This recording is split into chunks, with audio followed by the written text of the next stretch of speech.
మీ ఇంట్లో మొదటి కోటీశ్వరుడు మీరే అవ్వాలనుకుంటున్నారా? ఈ ఫైనాన్షియల్ వెబినార్ లో ఇప్పుడే జాయిన్ అవ్వండి. ఈ రోజున మీ ప్రశ్నకి జవాబు చెప్పాలంటే అమెరికాలో సిచ్యువేషన్ ఎలా ఉంది? ఓకే, అమెరికాలో సిచ్యువేషన్ వండర్ఫుల్గా ఉంది. అది ఇన్ ఎ నట్షల్. కానీ పాపం రీసెంట్గా ఇక్కడికి వచ్చిన స్టూడెంట్స్, కరెంట్గా ఇక్కడ చదువుతున్న పిల్లలు, వాళ్ళని ఈ ఆన్లైన్లో వీడియోస్ కానీ, ఇన్స్టాగ్రామ్లో వీడియోస్ కానీ, వాటిలో పెట్టే భయంకరమైన థంబ్నెయిల్స్ కానీ చాలా భయపెట్టేస్తున్నాయి. అలానే ఇక ఇండియన్స్ ఇక్కడికి రాకూడదు, ఇండియన్స్కి ఇక్కడ అవకాశం లేదు, ట్రంప్కి ఇండియన్స్ అంటే నచ్చరు, ఇలా ఏవేవో వీడియోస్ పెడుతున్నారు. అందులో ఏ మాత్రం నిజం లేదు. అమెరికన్ ఎడ్యుకేషన్ సిస్టంలో ఫారెన్ స్టూడెంట్స్ లేనిదే అది ఏ కాలేజీ నడవదు. అన్ని కాలేజెస్కి మీకు ఫారెన్ స్టూడెంట్స్ కోటా కానీ, ఎక్స్పెక్టేషన్ కానీ, లేదంటే వాళ్ళు మార్కెట్ చేసుకోవడం కానీ, ఇవి చాలా కామన్. వాళ్ళు లేకుండా అసలు లేదు అది. ఓకే, సో అది ఐవీ లీగ్ స్కూల్ అవనండి, మామూలు స్కూల్ అవనండి, ఏదైనా సరే ఫారెన్ స్టూడెంట్స్ అన్నిట్లోనూ వస్తారు. ఇండియన్స్, చైనీస్ వీటిని డామినేట్ చేస్తారు. కానీ ప్రస్తుతం ఉన్న వాతావరణంలో, because there is a new sheriff in town అంటారు, కొత్త పోలీసు వచ్చారు కాబట్టి కొద్దిగా హడావిడి చేస్తారు. ఈ హడావిడి టైంలో పర్టికులర్గా ఎఫెక్ట్ అయ్యేది ఎవరు? వారి గురించి మనం మాట్లాడుకోవాలి. ఆల్రెడీ ఎకనామిక్గా మంచి సిచ్యువేషన్లో ఉండి వాళ్ళ ఫీజులు, వాళ్ళ ఖర్చులు వాళ్ళకి కట్టుకోగలిగిన పిల్లలు ఎవరైతే వచ్చారో వాళ్ళకి ఏం ఇబ్బంది లేదు. వాళ్ళు ప్రాబబ్లీ మంచి మంచి స్కూల్స్కి వెళ్తూ ఉంటారు and they are living happy. Only thing ఏంటంటే, అమెరికాలో ఉంటున్న రోజుల్లో you don't want to be in any sort of legal problems. ఇప్పుడున్న పరిస్థితి ప్రకారం ఏంటంటే, ఏమాత్రం లీగల్ ఇష్యూ వచ్చినా వాళ్ళని వెంటనే పట్టుకుని డిపోర్ట్ చేసే అవకాశాలు ఉన్నాయి, చిన్న చిన్న ప్రాబ్లమ్స్ కూడా. So you want to be as straight in your life as possible. Number one, rich or poor, it doesn't matter. Make sure you don't call for any troubles. లేదంటే పార్టీలు చేసుకోవడము, నాయిస్ చేయడము, నేబర్స్లో కొంచెం డిస్టర్బెన్సెస్ క్రియేట్ చేయడము, అవి కూడా చేయకండి. Live your life happily, live your life law avoiding. అది ఆల్రెడీ స్థితిమంతులయ్యి ఫినాన్షియల్గా బాగున్న వాళ్ళకి మనం చెప్పాల్సిన సలహా. ఇక ఇబ్బంది పడే వాళ్ళు ఎవరు అంటే, ఈ ఆడ్ జాబ్స్ చేసుకుని వాళ్ళ అమెరికన్ స్టేని, ఎడ్యుకేషన్ని ఫండ్ చేసుకొద్దాము అని ప్లాన్ చేసుకుని వచ్చిన వాళ్ళు ఎవరైతే ఉన్నారో వాళ్ళకి కొంత ఇబ్బంది ఉంది. ఎందుకంటే ఎక్కడికక్కడ ఈ రైట్స్ జరగడము, ఆ రైట్స్ కూడా మీరు అర్థం చేసుకోవాల్సిన విషయం ఏంటంటే, these are politically motivated things and it's a smoke screen that is created as a diversion from the big things that are happening in the country.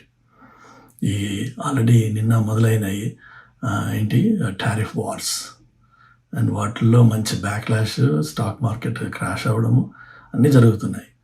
So వాటి నుంచి జనం అవి మాట్లాడుకోకుండా ఇది ఒక స్మోక్ స్క్రీన్ అనమాట. అట్లనే కొంత డోనర్ క్లాస్ ఇచ్చిన డబ్బులు, ఆ డోనర్ క్లాస్ యాంటిసిపేషన్స్ ఏవైతే ఉంటాయో అవి, కొన్ని జైళ్ళు నింపడాలు, ఈ కార్యక్రమాలు ఉన్నాయి. మనం ఈ టైంలో చేయాల్సింది ఎలా ఏంటంటే, జస్ట్ లే లో and make sure you don't get into any troubles. Be a good student. Me parents తోటి, అలానే దయచేసి పేరెంట్స్ మీ పిల్లలతో మీరు మాట్లాడండి, వాళ్ళకి మోరల్ సపోర్ట్ ఇవ్వండి. మీ ఫైనాన్షియల్ సిచ్యువేషన్ ఏంటి అసెస్ చేసుకుని ఒక 6 నెలల పాటు మిమ్మల్ని మీరు ఇక్కడ సపోర్ట్ చేసుకోగలిగితే వండర్ఫుల్గా ఉంటుంది. మళ్ళీ నార్మల్ టైం వచ్చేస్తుంది, వరి అవ్వాల్సిన అవసరమే లేదు. ఆ తర్వాత అన్ని గొడవలు బోర్డర్లో ఏవో ఉంటాయి తప్ప, ఇక్కడ టార్గెటెడ్ ఏవో ఉంటాయి తప్ప, ఈ చిన్న చిన్న ఎస్టాబ్లిష్మెంట్స్కి వచ్చి అక్కడ వెరిఫై చేసి అక్కడ పట్టుకోవడాలు తగ్గిపోతాయి సబ్స్టాన్షియల్గా. లాస్ట్ టైం కూడా అదే జరిగింది, బట్ ఈసారి కూడా అదే జరుగుతుంది. I'm pretty confident on that. So ఈలోపు మీరు చేయాల్సింది ఏంటంటే, 4 నెలల పాటు 5 నెలల పాటు మీరు ఇంట్లో ఉంటున్నట్టయితే, వేరే ఆర్ట్ జాబ్స్ చేయకుండా మీకు అడిషనల్ టైం వచ్చినట్టయితే, దయచేసి మీ మీద మీరు ఫోకస్ చేసుకోండి.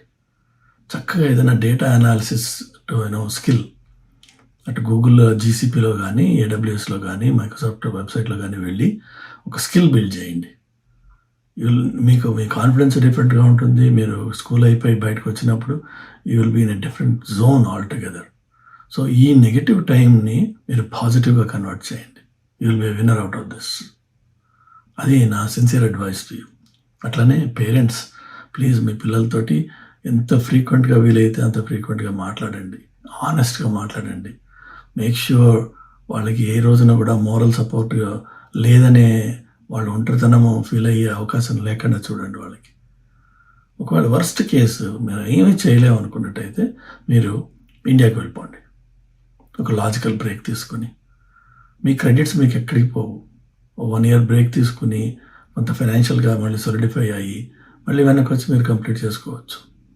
అది చాలామంది అమెరికన్ పిల్లలు చేస్తుంటారు ఇక్కడ. సబాటికల్ అని, ఫారెన్ స్టడీస్ అని, యూరోప్కి వెళ్ళడం చాలా ఇష్టం ఉంటుంది ఇక్కడ అమెరికన్ పిల్లలకి. అది అలానే హై స్కూల్ అయిపోయాక చాలామంది బ్రేక్ తీసుకుంటారు. సో అదే మెయిన్ డిఫరెన్స్ కూడా అమెరికన్ స్టూడెంట్స్కిను ఇండియన్ స్టూడెంట్స్కి ఏంటంటే, మనమేమో మోసలో అది 12 years స్కూల్, then 4 years undergrad, then you come to do masters year. కంటిన్యూస్గా మీరు స్టూడెంట్గానే ఉంటారు. అమెరికన్ పిల్లలు ఏంటంటే 12 years స్కూల్ అయిపోయాక చాలామంది ఒక 2 years బ్రేక్ తీసుకుంటారు. వాళ్ళు ఏదైనా వర్క్ చేస్తారు, they explore life or they travel. So ఆ ఫ్రీడమ్ వాళ్ళు దాన్ని ఫుల్ పొటెన్షియల్గా దాన్ని వాడుకుంటారు. మనం చేయం ఆ పని. అందుకని మీకు చూస్తే వాళ్ళ లెవెల్ ఆఫ్ మెచ్యూరిటీకిను మన ఇండియన్ స్టూడెంట్ మెచ్యూరిటీకి తేడా ఉంటుంది. బికాజ్ వాడికి కొంచెం లోకజ్ఞానం ఉంటుంది, మనకి లోకజ్ఞానం ఉండదు. మన అమ్మ నాన్నల ఏది చెప్తే మనకి ఏది కావాలంటే వాళ్ళు అవన్నీ ప్రొవైడ్ చేస్తారు. కాబట్టి మనకి కష్టం నష్టం అంటే తెలియకుండా పెరిగిన పిల్లలు మీరు. So all you have to do is assess your situation. ఫైనాన్షియల్గా మీకు కేపబిలిటీ ఉంది, ఒక 6 నెలల పాటు మీరు కొంచెం లై లో and don't do anything stupid, anything illegal ఉండగలిగితే మీరు 6 నెలలు మీ మీద మీరు ఫోకస్ చేసుకుని become a better student and do something with any skill. Data analysis చాలా హాట్ స్కిల్గా ఉంది, అది ఇంకా హాట్ అవుతుంది. దాన్ని చేయండి. మీకు ఆన్లైన్ రిసోర్సెస్ వాడుకోండి. బట్ పేరెంట్స్తో రెగ్యులర్గా టచ్లో ఉండండి. అలానే పేరెంట్స్ మీరు కూడా టచ్లో ఉండండి.